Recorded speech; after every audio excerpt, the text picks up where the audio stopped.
आज ही Doubtnut app download करें। Doubtnut पर होगा अब आपके सभी मैथ्स, केमिस्ट्री, फिजिक्स और बायोलॉजी डाउट्स का सफाया। बस अपने क्वेश्चन की फोटो खींचो, उसे क्रॉप करो और तुरंत वीडियो सोल्यूशन पाओ। Download now. हेलो दोस्तों, आज के हमारे इस क्वेश्चन में पूछा गया है कि बेसमर कन्वर्टर जो है वो किस चीज़ के रिफाइनिंग में यूज़ किया जाता है, pig iron, steel, wrought iron या कास्ट आयरन। आइए पहले ये जानते हैं कि ये pig iron, steel, wrought iron और कास्ट आयरन होता क्या है। अब पिग आयरन जो होता है, जैसे हम एक ब्लास्ट फर्नेस में आयरन ऑक्साइड्स को कन्वर्ट करते हैं आयरन में,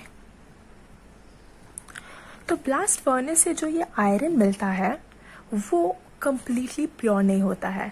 इस आयरन में काफ़ी इम्प्योरिटीज़ रहते हैं। इस आयरन में रहता है अराउंड 4% कार्बन और बाकी इम्प्योरिटीज़ जैसे sulphur, phosphorus, silicon, manganese etcetera. तो ये जो आयरन मिलता है इसे हम कहते हैं पिग आयरन।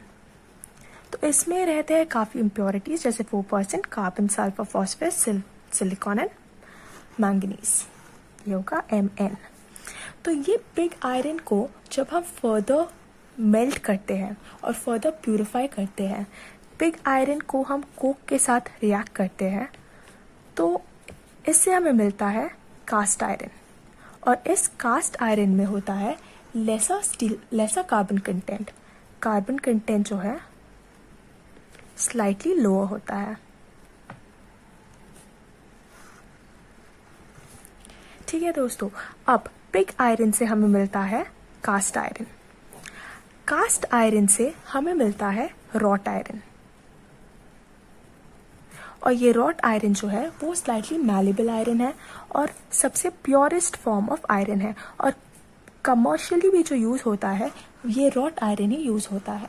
तो ये इसमें क्या होता है कि जो कास्ट आयरन है, कास्ट आयरन से जो इम्प्योरिटीज़ है वो ऑक्सीडाइज किए जाते हैं और रॉट आयरन फॉर्म होता है। ये ऑक्सीडेशन जो होता है वो एक रिवर्बरेटरी फर्नेस में होता है जो लाइंड होता है विद हेमेटाइट। हेमेटाइट होता है आपका Fe2O3। तो यहाँ पे ऑक्सीडाइजेशन के बाद हमें मिलता है रॉट आयरन। ये होता है हमारा प्योरेस्ट फॉर्म ऑफ आयरन। अब प्योरेस्ट फॉर्म ऑफ आयरन में अगर हम ऐड करते हैं, मान लीजिए हमें स्टील, उसका कॉम्पोजिशन होता है आयरन विथ कार्बन और कुछ basic other compounds basic other elements जैसे मान लीजिए मैंगनीज एक्सेट्रा। तो यहाँ पे आयरन, कार्बन, मैंगनीज एक्सेट्रा। हाँ, तो यहाँ पे जो बेसमर कन्वर्टर है, बेसमर कन्वर्टर क्या करता है, ये बेसमर कन्वर्टर डायरेक्टली पिग आयरन को कन्वर्ट करता है स्टील में। बेसमर कन्वर्टर पिग आयरन को कन्वर्ट करता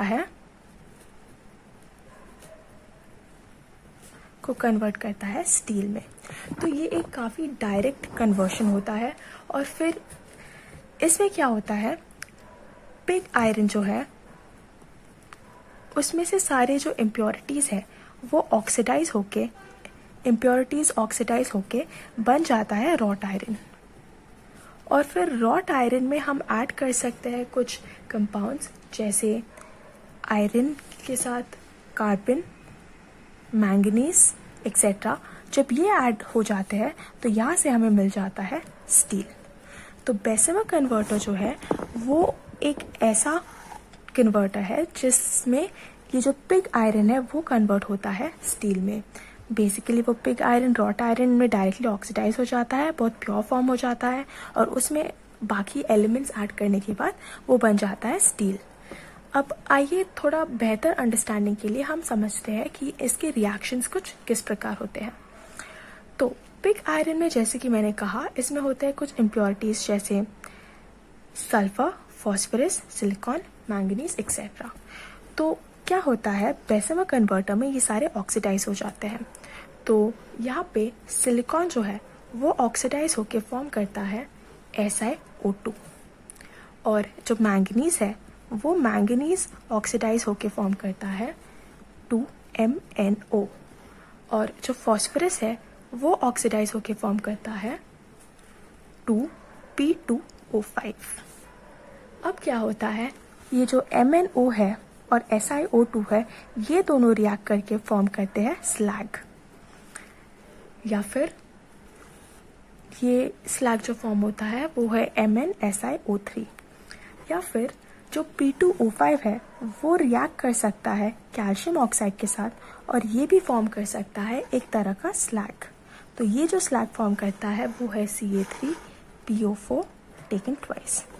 तो इसी तरह अलग अलग टाइप्स ऑफ स्लैग बनते हैं और ये जो इम्प्योरिटीज़ है, जो मेन सिलिका, मैंगनीज, फॉस्फोरस है, वो कन्वर्ट हो जाते हैं स्लैग में, इस तरह के कंपाउंड्स में, और फिर उसे निकाल दिया जाता है। और फिर कुछ कंपाउंड्स, कुछ एलिमेंट्स जैसे मैंगनीज, कार्बन एक्सेट्रा ऐड कर दिए जाते हैं और फिर स्टील बन जाता है।